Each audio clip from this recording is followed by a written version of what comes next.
You're listening to the Surgeons of Horror podcast. The Exorcist franchise.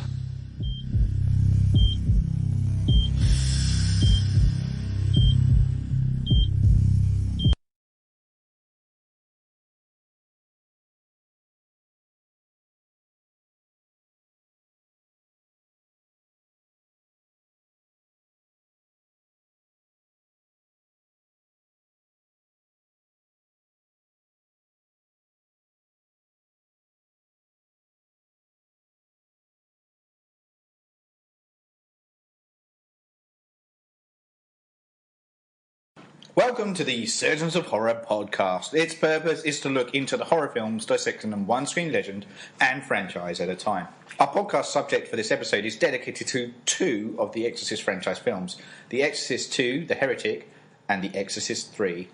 In order to successfully do this, we need a team of horror aficionados who will form the surgical team each episode. So let me introduce you. First up is yours truly, Paul Farrell. I'm the lead surgeon and host for the series of the podcast. Joining me each episode at the operating theatre of the Exorcist franchise is Anthony Yee, Chief Surgical Technician. Oh. Big Cheese. Big Cheese, yeah. Big Cheese. I was the Big Cheese. Hello. Hey, buddy. How are you? Yeah, I'm just stopping that. Playing the tune for The Exorcist, the original. Yes, which is the only time you ever hear it in the entire franchise. yeah. It never gets played anywhere else. Anyway, Go on. Oh, that's right. So, The Exorcist II, The Heretic, was a 1977 American supernatural horror film directed by John Borman. It was written by William Goodhart. It stars Linda Blair, Richard Burton, Louise Fletcher, Max von Sydow, Kitty Wynn, Paul Hanride, and James Earl Jones. Oh, that's right. The film is set 4 years after the original film and centres on a now 16-year-old Regan McNeil, who is still recovering from her previous demonic possession. The film itself was a critical failure at the time of its release, and The Exorcist II is often considered not just the worst film in the series, but one of the worst films of all time. Yeah, the biggest irony of the whole thing was that, for me, The Exorcist, arguably, not only is voted by many the scariest film of all time, for reasons which we talked about in the last podcast. Yeah. One of the greatest films of all time. Yeah. Followed up by a film that is universally regarded as not only the worst sequel, the worst horror film, just the worst film, full stop. Yeah. Now, I've never seen this film. I reviewed it for this podcast.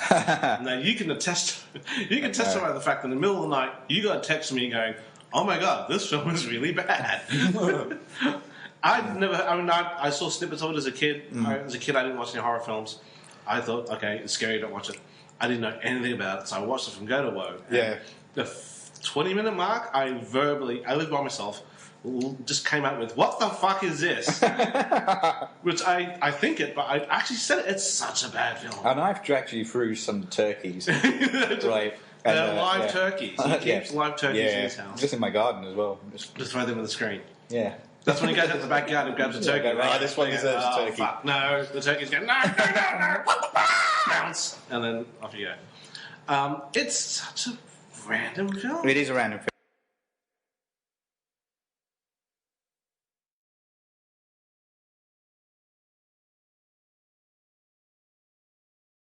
So The Exorcist III is a film adaptation of Blatty's novel Legion. It came out in 1983, and the film stars George C. Scott, Ed Flanders, Jason Miller, returning, Scott Wilson, and Brad Dourif. Yay, Brad Dourif. Yeah. And it's set 17 years after the original film. It ignores the events of Exorcist II, The Heretic. I wonder why.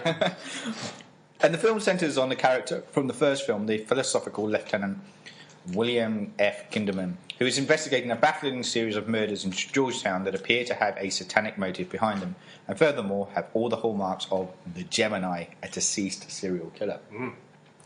First up, though, let's go back to, or brace ourselves as we dissect The Exorcist II, The Heretic. Okay.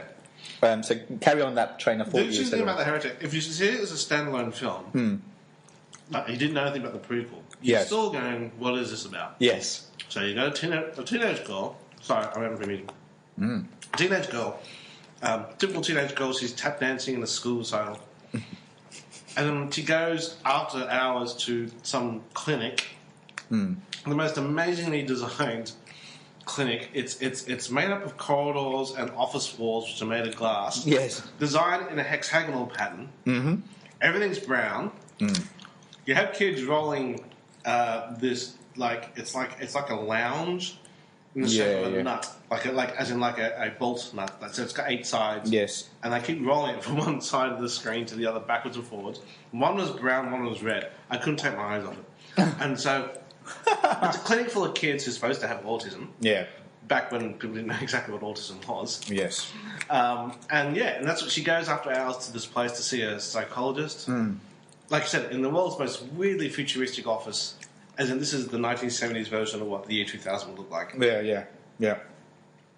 And it's just random dialogue about a trauma she suffered. Yeah. Cuts to a priest who's trying to help. He was a fellow priest who died, which was Father Merrin. Yeah. And he's trying to clear his name by doing an investigation, and it's Richard Burton, and he's so earnest. Yeah. Halfway through his dialogue, I wanted him to go. I wanted to hear the soundtrack to War of the Worlds go. Ooh, la! His voice is that voice. Abruptly. And then you get reminded it's a scary film when their attempt to do scary stuff isn't scary. Yeah. The first one is when he sees the demon Regan grab what's her name's heart, and it's a bad superimposed shot. Yeah. And it's supposed to be scary. It just looks really lame, gory. Yeah, that's right. And the other scary bit is that which was scary, but for a different reason, is that she lives in a New York apartment made purely of mirrors and glass. Yeah. And she wanders out to the edge of the balcony, which is about knee height, which is perfect to trip over and fall. Yeah. And she does wander right to the edge, and there's no safety net. No, that's right. That's shot for real. It's shot for real. Yeah.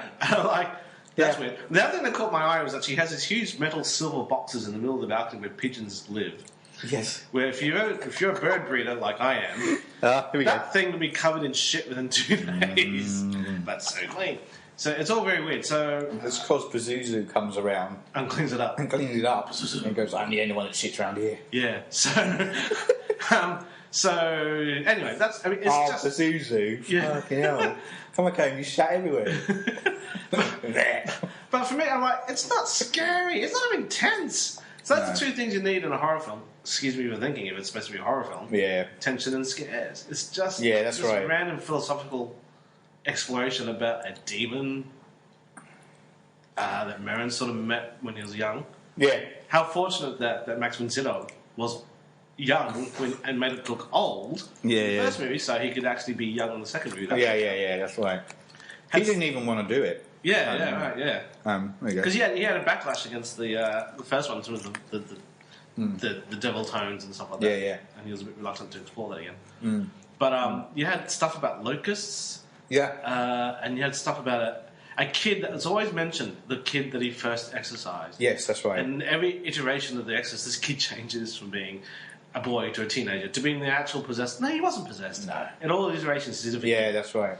And then just forget the rest of it. It's just so fucking dumb. No, that's it. We're done. And it's but I mean, it's for me. Okay, the interesting thing about sequels to me, and this isn't a universal what a sequel should be, but for me, a sequel should offer you something new to the first film, but not betray the spirit of what the first film should be. Yes. So, and that's the balancing act. Yes. Okay, so a great example I keep putting out there is Aliens versus Alien. Yeah. So Alien was a haunted house film set in a spaceship. Yeah. Aliens was a straight up action, basically an action film, science fiction action film. But the premise and the spirit of both films was in the second film. That's why it worked. Yeah. Because it didn't betray the first film. It built on the mythology of the first film. That's right. But it was its own film in its own right. And even though action and haunted house tension is 2 completely different things. Yes. It didn't feel out of place when you saw the 2 films together. That's a great sequel. Yes, exactly. And they're in the minority. I do get that. I do because you get a lot of sequels which are just a straight up rehash of the first film. Yeah. And once you go, well, why am I seeing this? I've just seen the first film again. You get other films that get so far away from the first film, which this film did. You're like, what the fuck am I watching? Yeah. It is A, a bad film, B, not scary, not tense. No. Not even the supernatural theme was They're exploring supernatural concepts. Yeah, that's right. Yeah. Which is her... What's possessed by Pazuzu? They gave the demon the name, Pazuzu. Pazuzu is the demon, Pazuzu, yeah. And again, even the one thing that could have worked in its favour, in fact, because Regan is a tween, she's a girl. Yes. But now she's an actual woman becoming, and using the sexuality of her. Yeah. Even when they attempted to do that, it just came across as lame. Yeah, yeah. Because he tries to seduce Richard Burton at the end. It's just like, okay. Yeah. The only thing that could have been tense is when they finally go back to the house with the nanny. And it's during the day, and even then, the way they set it up, I'm like, this is a little tense. Yeah. Because going through a haunted house is scary. To go through a haunted house the next day, Yeah. your mind does start to run with itself. Yeah. And it is kind of scary too. And it's all about the room. The room is the most iconic thing in the first film. Yeah, well, that's right. That's And exactly. they work their way up to the room, and she's telling you stories about it. You can tell she's terrified. Yeah. And from his point of view, who never saw what happened in that room, he's feeding off of fear. Yeah, yeah. And it's effective. Open the door, they cut to the next scene. So you don't even get inside the fucking room. No. It's such a bad film. All right. Yeah, go on, you go. No. Right, sorry, you want to say No, anything next, I remember apparently the director of the first one, he was a bit put off that he wasn't doing the second one. William Friedkin. Yeah, when he saw the second one, he laughed out loud. He Yes. genuinely lolled. Yes, he did. And he wasn't doing it to be spiteful. He was doing it to be gleeful because it was worse than he thought it was going to be. Yeah, that's right. Yeah. That's right. Bad film. You know. So all I was going to do, I mean, like you've trod across most of the bits that come out of the movie, but for the sake of our format, I'm going to just quickly go through the plotline and how it breaks down, and you can add bits that you may have already mentioned or highlight some stuff you have missed out on, and I'll try and chip in as well. So, like as you said, Philip Lamont. So that's the priest that Richard Burton plays, and he's a priest struggling with his faith, and he attempts to exorcise a possessed South American girl, claims to heal the sick.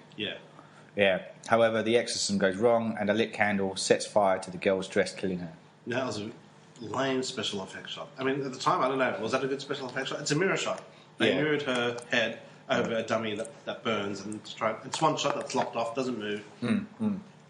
Oh, that's right. The first thing you hear is her wailing in tongues over credits. Yes. But it sounds like... if you want to make gibberish bad, that's what it's her going. It is dumb gibberish. And straight away you're like, this is putting me off. It sounds like an improv actor trying to be funny. Yeah, that's right. And there is a lot of that in there. Something I'm going to say this here at this point. So John Borman, who directs this movie, would go on to direct Excalibur. Based on the Arthurian legend, which has been praised quite well among some people. The filmmaker who did this wasn't a Muppet. He's done some decent work. Yeah. That's what's surprising. But interestingly, because when I first watched Excalibur, I just went, what the fuck is this about? And I thought it was a bit kind of all over the place. It was bearing on that kind of mysticism kind of thing going on, and found it really, really kooky. But I noticed a lot of similarities in this when I was watching it, in the style, and so you could tell it was a Boorman film through and through. Right. The difference is obviously that he did a better execution of Excalibur than this one. But yeah, look. So then we kind of, as you said, we followed the priest Lamont character as he's assigned by the cardinal to investigate the death of Father Merrin, who'd been killed 4 years earlier in the course of exorcising the Azerian demon Pazuzu from Regan McNeil. The cardinal informs Lamont, who has had some experience at exorcism and has been exposed to Merrin's teachings, that Merrin is facing posthumous heresy charges because of his controversial writings.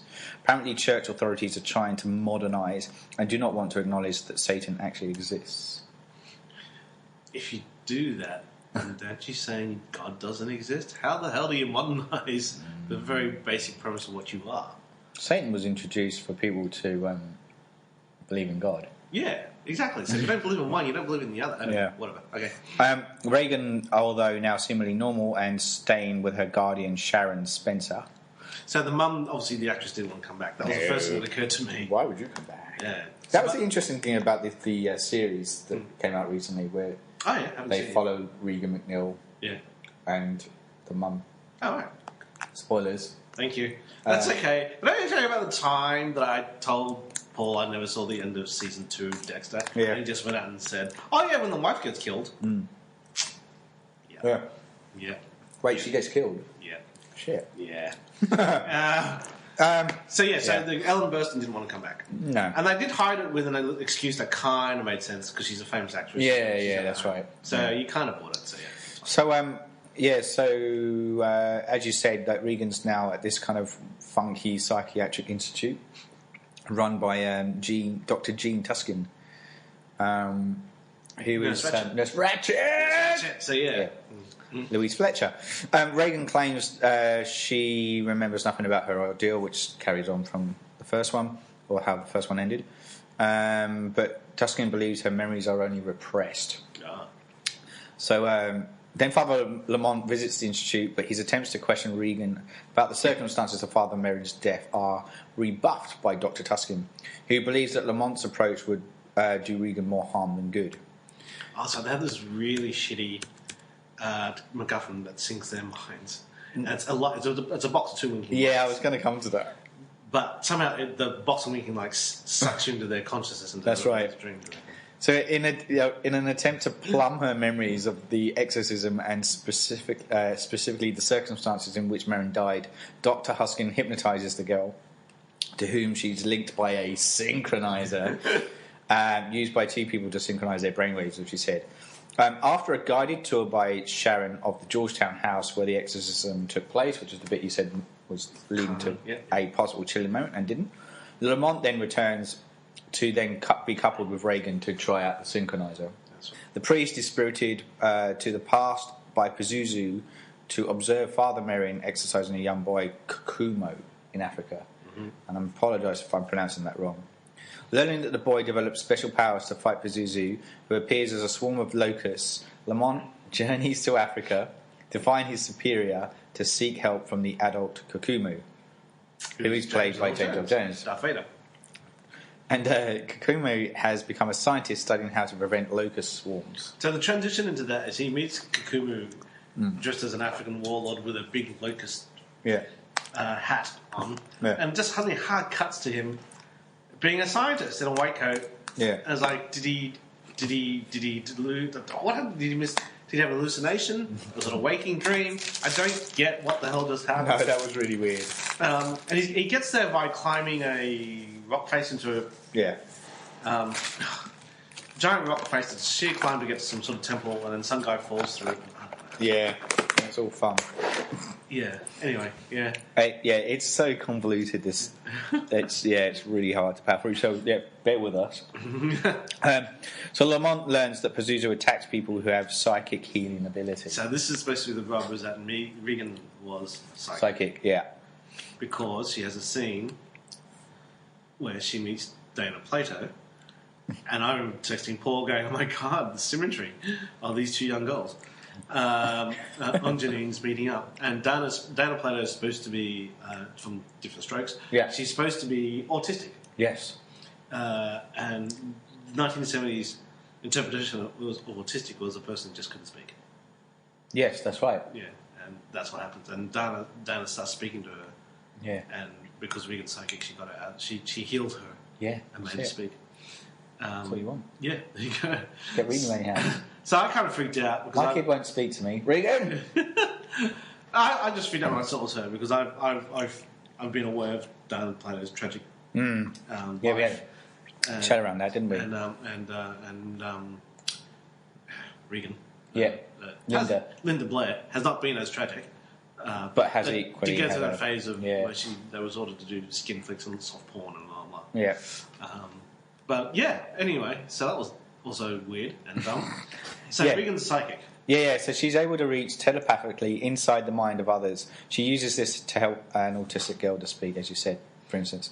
Father Merrin, who belonged to a group of theologians that believed psychic powers were a spiritual gift which would one day be shared by all people, thought people like Kukumo and Regan were forerunners of this new type of humanity. In a vision, Merrin asked Lamont to watch over Regan. Okay. I'll say that again. In a vision, Merrin asked Lamont to watch over Regan. Lamont and Regan returned to the old house in Georgetown, Was this coming towards the climax? I think it is. Yeah. So just before we get to that, so when they do the synchronizer thing, Right. I couldn't help but laugh out loud to the whole kind of roll of the eyes thing, like that they would do. Yeah. Like she does it first. Because she goes cross-eyed. That's That's why it's funny. And then Lamont, does the whole eye roll up into the top of his head and down, and then up and down, and like it just looked really shit. Oh, I'm under hypnosis. Anyway. So anyway, let's get to this climax. Yeah. So the pair are followed in a taxi. So Lamont and Regan are followed in a taxi by Tuscan and Sharon, who are concerned about Regan's safety. En route, Pazuzu tempts Lamont by offering him unlimited power, appearing as a succubus who is a doppelganger of Regan. Yes. The taxi crashes into the Georgetown house, killing the driver, but his passengers survive and enter the house, where Sharon sets herself on fire. Someone's going to die. Although Lamont initially... So fire is a big thing that is carried through this too. Yeah, because the first girl burned herself. Although Lamont initially succumbs to the succubus, he's brought back by Regan and attacks her doppelganger with a swarm of locusts. When they descend upon the house, which begins to crumble around them. However, Lamont manages to kill the doppelganger by beating open its chest and pulling it out of sharp. In the end, Regan banishes the locusts and Pazuzu by enacting the same ritual attempted by Kakumo to get rid of locusts in Africa. But Kakumo used a like the equivalent of a woomera. Reverse train.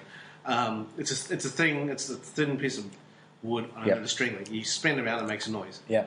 And she does the same, but she doesn't have it in her hands. She's just miming it. Yeah. It's just looks great. So naff. Yeah. But it worked for her. Oh, it totally worked. It worked. Yeah, didn't work for Kakumo, who was possessed by the end of it. Outside the house, Sharon dies from her injuries. And Tuscan tells Lamont to watch over Regan. Regan and Lamont leave while Tuscan stays to answer police questions. The end. Yeah, so... Final thoughts on that laughing one? at the end of it. He just left with a sense of nothing. Like, what the hell was that? Yeah. Not scary, not intense. They even didn't use the theme music. No. Which is something which I signature, I have a problem with all the sequels and prequels, which they never really do. Yeah. And also what doesn't help is Richard Burton is so earnest. He's so super fucking serious. What? Which he's meant to be. Yeah. But when you put him in a farcical environment, it just makes it worse. Yeah. It's a dumb film because of the simple fact it didn't stick to the spirit of the first one. Yeah. It didn't expand. It tried to expand on the universe. That's but right. in really dumb and uninteresting ways. Yeah. So... It was a mess. Like, it's all over the place. It doesn't know what it wants to be. Like, is it this spiritual kind of, psychological thriller? Yeah. Is it meant to be about possession? Is it meant to play on the religious angle? Is it about African kind of... Yeah. Is it meant to be fucking scary? Yeah. So there's a lot of things going on that it just kind of, warps this whole thing out of context. And I remember reading, I remember reading about this film and knowing how bad it was panned, but I'd forgotten that part of it until I went to go and watch it and doing research around it. I was like, oh yeah, this is going to be really shit. Oh, it can't be that bad. I've seen some shit stuff, and it's really that bad. It's also not even as it's so bad it's good, like cult status. No, that's what I mean. Like sometimes you get that. The cult status are like, oh, you got to check this one. Like The Room is a great example of that. Yeah. It's not even as good as The Room from that point of view. It's just what the what. Yeah. It's because it's so messy though. Like but it wasn't like the production side of it. It wasn't like if it was like half these writers came in and got fired and then the director took over. It wasn't like that. It was a relatively straightforward project. They just had dumb ideas. Yeah. Which they executed poorly. Yeah, and the double mystery there is they weren't. The director's not a muppet. He's done decent stuff. Yeah, that's right. I mean, I kind of get you always learn on the job, even if you're a super experienced TV director. You learn on the job, but oh boy. Yeah. I mean, to me, it's just another highlight that the line between success and failure is so thin because you can't see it. No. If he did, he wouldn't have made those choices that he made. Yeah, it's weird, isn't it? Nutty. It's weird. I mean, also too, Regan. We talked about Linda Blair's acting in some of the other podcasts with Miles. Oh no, with Ben. Yeah, but I don't know with the director. Other series. Oh, William Friedkin. No. Craven. Oh, Craven. Oh, so sorry. Yeah, because the first time I saw her as an adult in this series was her being in that Wes Craven telling me. Yeah, the Scream of Fear. Yeah, she's about 17, so she's a little bit older. Yeah. And it was really obvious that good child actor doesn't translate to good adult actress. No. And she's not a good actor. She's for a female lead. If you were cold, you would have chosen a better 16-year-old. Yeah. Because it's her. But yeah. As you do, you transition from kid. It's different. She got a raspberry for this, didn't she? Yeah, I think so. Yeah. So look, here's a couple of just little before we tie off 2 and then go on to 3. Here's a couple of extras. We may have mentioned some of this stuff already, but William Peter Blatty, who wrote the novel of the original, claimed to have been the first person to start laughing in the theatre at which he saw the film, only to be followed by the other patrons. You'd think we were watching the producers, is what he said. Good way of saying it. Friedkin, as you mentioned, later stated that the sequel diminished the value of the original and called it one of the worst films I've ever seen. He later added the film was made by a demented mind. Not demonic.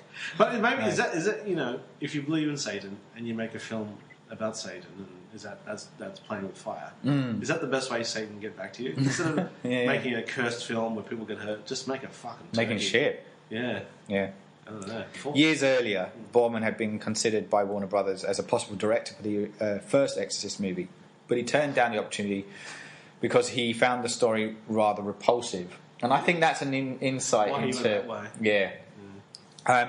and Borman contacted William O'Malley to reprise the role of Father Joseph Dyer from the first film. However, O'Malley was busy and could not take up the part, and the character of Father Dyer was changed to Father Philip Lamont. Completely different character. Yeah. So the interesting thing is that was meant to be part of the carry-on. It was meant to be Dyer that's the one. Yeah. But that's an interesting thing. If you've got a director who his first word is like, "You want me to do the sequel? I found the first one repulsive." Probably we'll call you back. Yeah.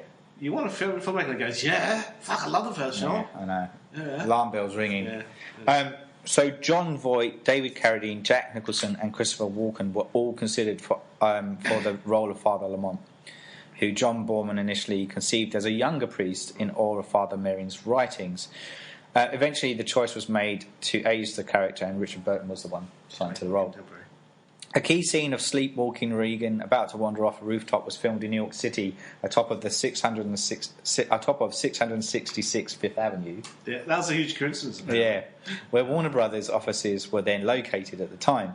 With no stunt person and no special effects, that shot showed actress Linda Blair's feet on the edge of the building with Fifth Avenue down below. As we said, scary. Probably the scariest thing in it. It is, actually. Yeah. Numerous rewrites did take place, and some of it was written as filming took place. Yeah. Apparently, that happens a lot. Yeah, it does happen a lot. Blade Runner, it happened a lot. So that doesn't necessarily mean the film will be a disaster. No. It probably doesn't help. But it does. It tends to be the thing that people centre on when they hear that. Yeah, when they hear that, yeah. But there's been some great films that have come out of writing that way. Yeah. I mean, I don't think it does well for your cholesterol or your blood pressure. No. But it can still. That isn't. If you get rewrites as you're doing a film, that won't necessarily mean it's a disaster. Here's another alarm bell, though. Apparently, Borman asked for the original script to be rewritten, but Goodhart refused, the guy that wrote it. And so they kind of went and rewrote it anyway without him. So you get that might be why you get a very different kind of, and it does feel fractured throughout it, and not the same voice throughout. So look, that rounds out Exorcist 2. I liked it. You Satan worshipper, you. It's shit. And I can't even say go see it because it's so shit. No, it's shit. Yeah, it's one of those ones that you've just got to steer clear of. Yeah, pretty much. Because it doesn't affect your enjoyment, in inverted commas, of the others, because there's nothing to do with them. No, exactly. And this is my segue into Exorcist 3, because it completely ignores it does. two, It's as we said Seguri, at the by the way. Huh? It's pronounced Seguri. Is it? No. Seguri Weaver. Seguri Weaver. Seguri is those little things you drive on. Oh, yeah, that's right. Yeah. It's a Seguri. It's a Seguri. It's a Seguri. Seguri Mark IV. So that's Seguri to number 3. Okay, so going through the plot line of this one. The film begins with the point of view of someone wandering through the streets of Georgetown. A voice informing us, I have dreams of a rose and of falling down a long flight of stairs.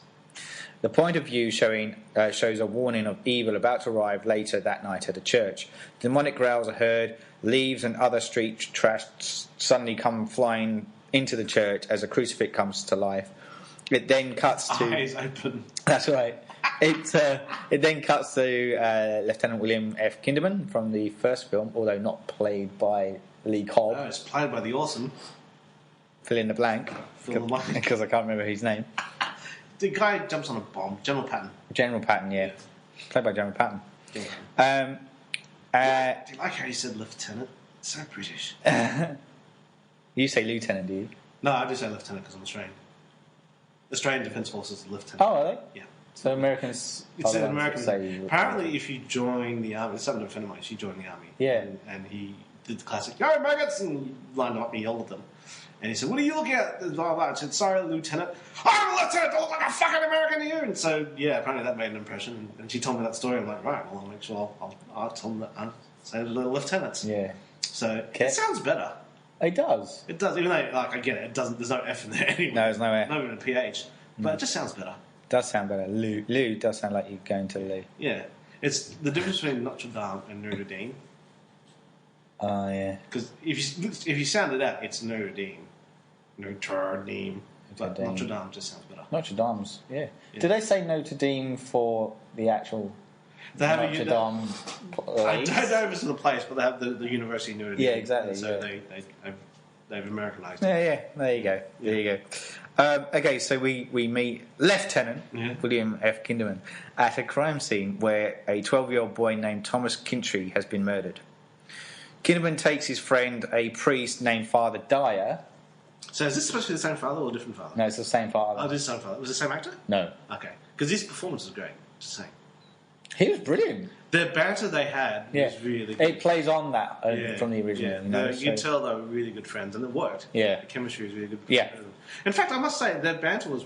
I did say that, but the script writing, when they go to a movie and they just talk shit, it's really charming.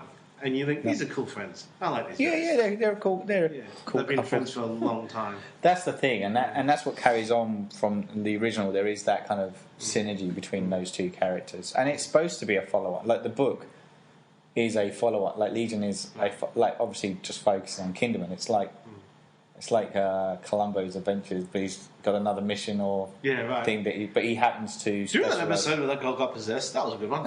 Anyway, moving on. But that's the thing. He tends to be centered around these kind of strange kind of cases and stuff. Which is, right.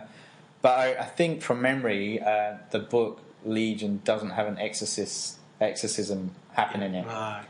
and he, the writer was told he had to put an exorcism in it in order to be, because it's called The Exorcist.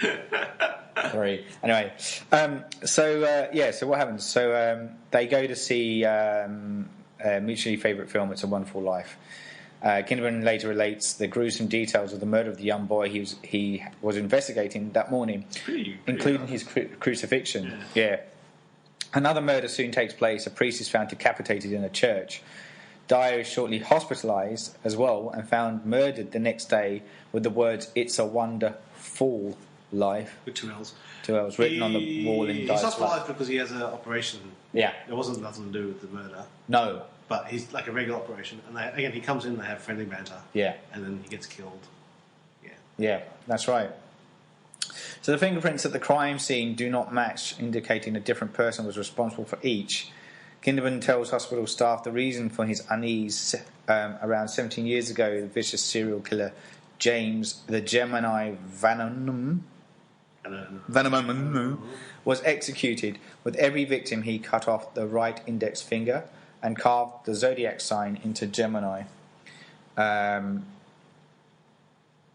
Sorry, I got distracted. Into the Gemini sign. And the Gemini killer always used an extra L for extra large. Yes. In his notes sent to media such as useful or careful or wonderful in this instance. Furthermore, to filter out false confessions, the original Gemini killer's true mutations were kept a secret by the Richmond Police's homicide department. The newspapers were made to wrongfully report that the left middle finger was severed and that the Gemini sign was carved on the back of the victim. So they do that to weed out the weirdos. Yes. The big problem is that this murder signature seems to match the real murderer. The real one. But how can that be? He's dead. He's dead. What's going on now? I don't know. That's The next morning, a nurse and Dr. Temple are found dead. Kinderman returns to see the patient in cell 11, who claims that after his execution, his soul entered Karras's dying body. So Father Karras from the... It's physically Father Karras. It's physically Father Karras. Spiritually the Gemini killer. Yeah. Yes. And the Gemini spiritual master who had possessed the girl, Regan McNeil, was furious at being pushed out of the child's body and is exacting its revenge by putting the soul of the Gemini killer into the body of Father Karras. It just seems to be a really pissy thing for Satan to do. If he's Satan... It's not Satan, it's... the devil, but either way, like a demon. Yeah. What else do you do? If you're bored, what do you do? I just... Play around a bit. It's the equivalent of, like... Flipping the finger as you get thrown out the door. Yeah. Pissy thing. Well, fuck you. You can live in this. I'm just thinking you could be more imaginative if you're a demon. Just possess somebody else. I don't know. Yeah. Or make it personal. Kill the detective and father's family. No, I'm just going to make a random serial killer. Each evening, the soul of the Gemini leaves the body of Karras and possesses the elderly people with senile dementia elsewhere in the hospital and uses them to commit the murders. Yes, it's out there. The Gemini killer forced Dr. Temple to bring Kinderman to him or he would suffer in unspeakable ways. Temple couldn't take the pressure and he committed suicide. The Gemini possesses an old woman who makes a failed attempt to murder Kinderman's daughter. Cutting your head off. Yeah, the possessed patient attacks Kinderman, but the attack abruptly ends when a priest, Father Paul Morning, enters the corridor leading to cell 11 and attempts an exorcism on the patient. So this is the bit we're going to crowbar in a that's exorcist plot line here. Yeah, because he's a random dude. He's a good look. He's actually got a good look. Yeah. And he just has this one random moment where he has a bird that he's looking after in his shoebox and it dies. That's right. And next thing you see him, he tries to somehow figured out this dude was in a jail, in a psychiatric cell somewhere. Yeah. And just gets permission to walk in, try an exorcism. No, doesn't work, mate. Doesn't work, does it? Not around my house. The Gemini's patron intervenes, taking over the patient's body, and the priest is all but slain. Kinderman arrives in time and attempts to euthanize Karras after finding the body of the priest, but is hurled into the wall by the possessed Karras. Father... Euthanize Karras? He's trying to blow his head off with a magnet. I'm being polite. Yeah, well done. Father Morning manages to briefly regain consciousness and tells Karras... Morning? No, he doesn't. He tells Karras, Damien, fight him. Karras regains his free will briefly and cries to Kinderman, kill me now, shoot now, kill me now. Yeah, all that stuff. Do it. Do it. Kill me. I'm right here. And then Kinderman then fires a revolver several times, hitting Karras in the chest, fatally wounding him. The Gemini is now gone, and Karras is finally free. With weak breaths, he says, "We won, Bill. Now free me." Kinderman puts his revolver against Karras' head and fires. The film ends with Kinderman doing a tap dance. No. He thought I was doing a song. And pissing over the body. No, he doesn't. Yeah. The film ends with Kinderman standing over Karras' grave. That's right. So yes. Thoughts on that? Here's the interesting thing about this particular film. Yep. I was not a horror aficionado as a kid. I stayed clear of horror. Yes. As a kid. My cousin introduced me to Dracula the Wolfman in comic books when I was a boy. Oh, yeah. It's the first time I'd ever came across him as a concept. First time we've spoken about this on Surgeons of Horror, but we did discuss this way back on Hammer Horror podcast. We have, sorry, yes. So for the crossover fans, I That's right. apologise for repeating the story. But my cousin introduced me to Wolfman, Dracula, Frankenstein, scared the shit out of me as a kid in comic book form. I refused to watch anything horror as a boy because it's scary. I'm not, it said not suitable for kids under 18. Yeah. Whereas I leapt into that. You were straight. Your parents were like, I don't care, it's disgusting. So I didn't watch Alien or the Halloween, didn't watch any of that stuff. By the time The Exorcist 3 comes around, I'm in my early 20s, I can see a scary film now. Yeah. So this is one of the first I recall going to the cinema with friends, as a bona fide horror film. Even at that point, I wasn't a huge fan of horror. No. So I walked in. So the effect it had on me was like some of the cliches and tropes scared me because it was the first time I was seeing it. Yeah. But because I hadn't seen the first two films, or specifically the first film, I didn't know what the fuck was going on. So things like him switching out, because they did this really interesting visual technique. John McTiernan does it twice in two of his movies, where you have a character speaking in French, and you're supposed to see that character from your point of view. Yep. So he does this thing where he zeroes in on their mouth. And then suddenly speaking English. That's the transition. He did it in the 13th Warring, he did it in Hunt for Red October. Okay. And it's a good device. And so over here, they did this really interesting thing where obviously it's the priest who's possessed, and it starts off being him. Then it goes into shadow and then comes out as Duffeldorf? Brad Dourif. As a serial killer. Yes. So again, I had no idea who the first guy was, so I was completely lost as to what was going on. But basically, he wanted to convey the serial killer's personality by showing the serial killer himself. Yeah. That was interesting now looking at it as an adult, because why would you do that if you had no visual investment in the serial killer? Why invent an actor to play this serial killer? Yeah. Unless you didn't think the actor who was possessed by serial killer was good enough, which I'm guessing was the case. Yeah. Because Brad Dourif is amazing. Yes. He was scary when I watched it as a 20-year-old. Yeah, he's so fucking sinister. Yeah. When he describes what he does to kill somebody, yeah, it's like, oh, that's chills. Watching it again as a much older person, I found his performance towards the end was getting a bit one tone. There's someone really earnest and crying. But at the time, chills. Like he's good. He's really good. He's fucking sinister as well. Yeah. So that was interesting. But again, now I look back at it as an adult, I'm like, okay, that's what I had no idea it was about possession. At one point he's talking to old people, one old person crawls on the ceiling, and then for some reason a crazy old woman pretends to be a nurse and tries to chop off his daughter's head. I didn't know what was going on. The description of the boy, what they do to the murder victim, the first murder victim, that was pretty full on. I was like, that's fucked up, because they paralysed him so the boy could feel everything that this guy was doing as he slowly cuts out his eyes. That's fucked up.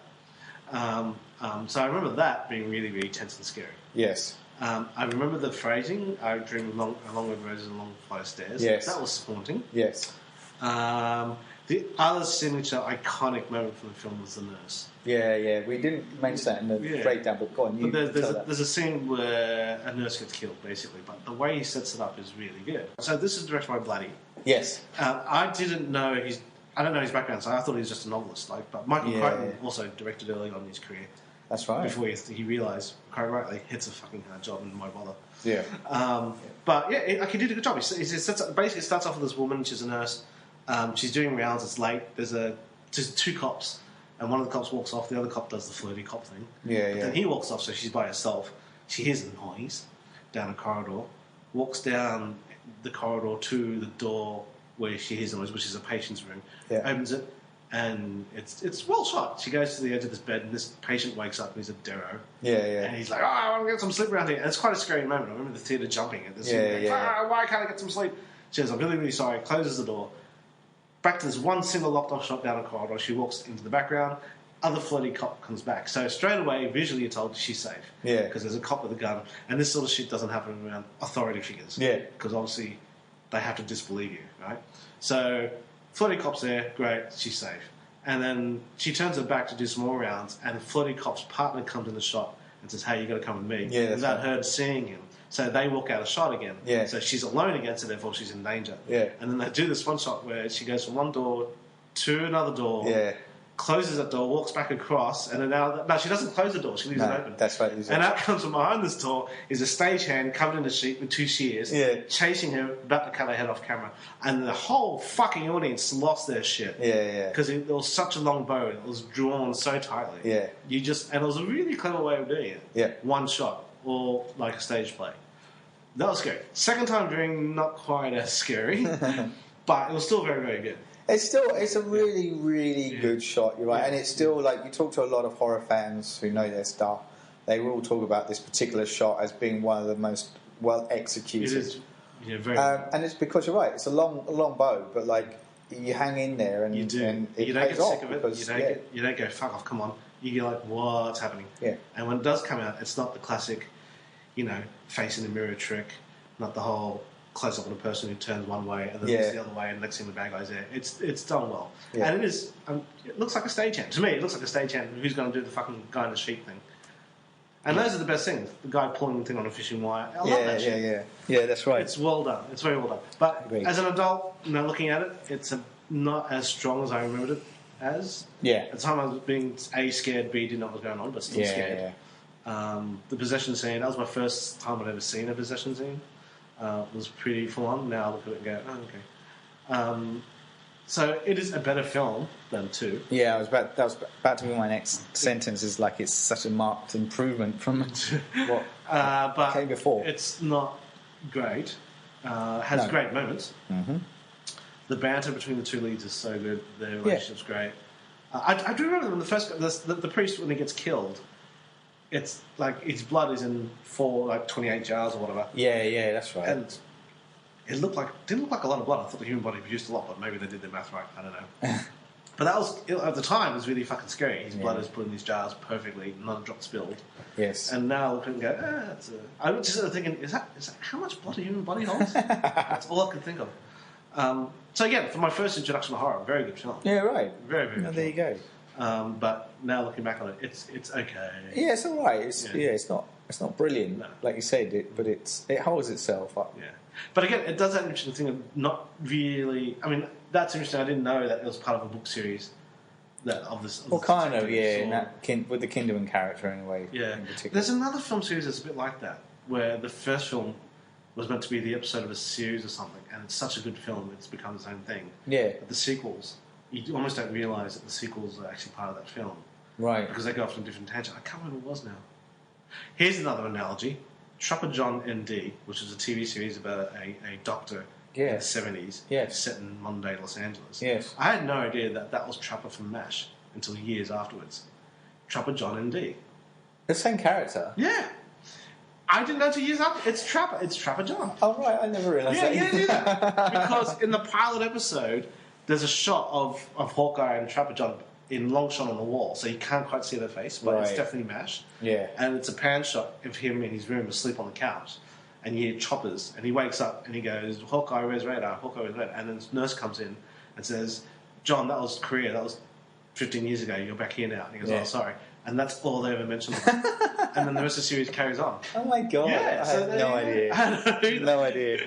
So it's a bit like that. So that's interesting. That's the continuing adventures of this detective. If I see it from that point of view, that certainly. I think because the character really struck a chord with Blatty from when he wrote The Exorcist, right? Because he's an interesting character. We spoke about that in the last podcast around The Exorcist and how Peter Falk has almost kind of carbon copied that performance for Columbo. Yeah. And so look, he was obviously, and look how successful that was as a TV show. But yeah, he was obviously onto like this kind of quirky kind of detective character that's in it, and obviously resonated with him, and he wanted to explore that character further within Legion. So let's just touch on some of the extras before we close off. So as I said, the film was originally titled Legion, actually, and it was changed to The Exorcist 3 by the studio executives of Morgan Creek Productions to be more commercial. The film itself was also drastically altered in post-production, with reshoots imposed by Morgan Creek Productions, who demanded the last-minute addition of an exorcism sequence for the climax of the film. The final version differed from Blatty's vision. Blatty has since expressed desire to go back and reconstruct his original film. However, all of the cut footage is reported to be lost. In a turn of events, the director's cut of the film was released by Scream on October the 25th, 2016. And then coming after the critical and commercial failure of Exorcist 2, The Heretic, with writer, director Blatty and producer Carter DeHaven, strongly protested the linkage created by using the title Exorcist 3, yet were overruled. The film achieved a muted reaction in the box office. However, it did receive mixed reviews generally from critics, several of which have cited it being flawed yet scary. The film has a rating of around 55% on Rotten Tomatoes, and critic Brian McKay of filmcritic.com has remarked that the film is not quite as chilling as the first story, yet is at least a quality sequel, being worth watching but suffering from many uneven aspects. William Peter Blatty, although initially having no desire to write the sequel to Exorcist, eventually came up, as I said, with the story titled Legion, featuring Lieutenant Kinderman, a prominent character in the original Exorcist novel. Though in that one he played a minor role in the eventual film. As the central protagonist in this one, Blatty conceived Legion as a feature film with William Friedkin, director of The Exorcist, attached to direct, despite the critical and commercial failure of the previous sequel. Warner Brothers was keen to proceed with Blatty and Friedkin's plans for another Exorcist film. Blatty said everybody wanted Exorcist 3. I hadn't written the script, but I had the story in my head, and Billy Friedkin, that is, loved it. Friedkin, however, soon left the project due to conflicting opinions between him and Blatty on the film. Oh. The project went into development hell, and Blatty wrote Legion into a novel instead, published in 1983. It was a bestseller. Blatty then decided to turn the book into a screenplay. Film companies Morgan and Carolco both wanted to make the film, and then Blatty decided upon Morgan Creek after Carolco suggested the idea of a grown-up Regan McNeil giving birth to possessed twins. Blatty offered directorial responsibilities to John Carpenter. That would have been interesting. Who liked his script. However, Carpenter backed out when it became clear that Blatty really wanted to direct the movie himself. As per the stipulations for his deal with Morgan Creek, Blatty was to direct the movie himself, and it was to be filmed on location in Georgetown. Casting of the role of Lieutenant Kinderman had to be recast, as Lee Jacob, who played the part in Exorcist, had died in 1976. Oscar winner Scott signed up for the role. Impressed by Blatty's screenplay, it's a horror film and much, much more. It's a real drama, intricately crafted with offbeat, interesting characters, and that's what makes it genuinely frightening. Several cast members from Blatty's previous film, The Ninth Configuration, which was released in 1980, appear in The Exorcist 3. Jason Miller, also reprising the role of Father Damien Karras from The Exorcist, but only as Patient X in the end credits. Ed Flanders taking on the role of Father Dyer, previously played by William O'Malley. Nicole Williamson and Scott Wilson are also there. There are also cameo appearances by basketball players Patrick Ewing, John Thompson, model Fabio, yes, that's right. That's a weird dream sequence. It's so bad. Ex-Surgeon General C. Everett Koop, and television host Larry King, and early appearances of Angela Bassett and Samuel L. Jackson. Oh, what's he like? No idea. Shit. I was meaning to go back and look at it. Yeah, I was like, but you don't have it on the DVD. No, I remember that dream sequence for some reason just doesn't work. Yeah. I know. Well, it doesn't work. But, no. So, what are your thoughts on the movie and both those movies and their place in the franchise as a whole? Well, here's the thing. Again, it wasn't because now you mentioned the crowbar factor. Yeah. That was the thing. I think this is a fine film, but it's not an Exorcist film. No. You have the staircase. That's the only visual reminder that. Yeah. And it doesn't look like it's set in the same. I don't think it is, but it looks more suburban. That house than it was in the New York. The original setting was more sort of inner city.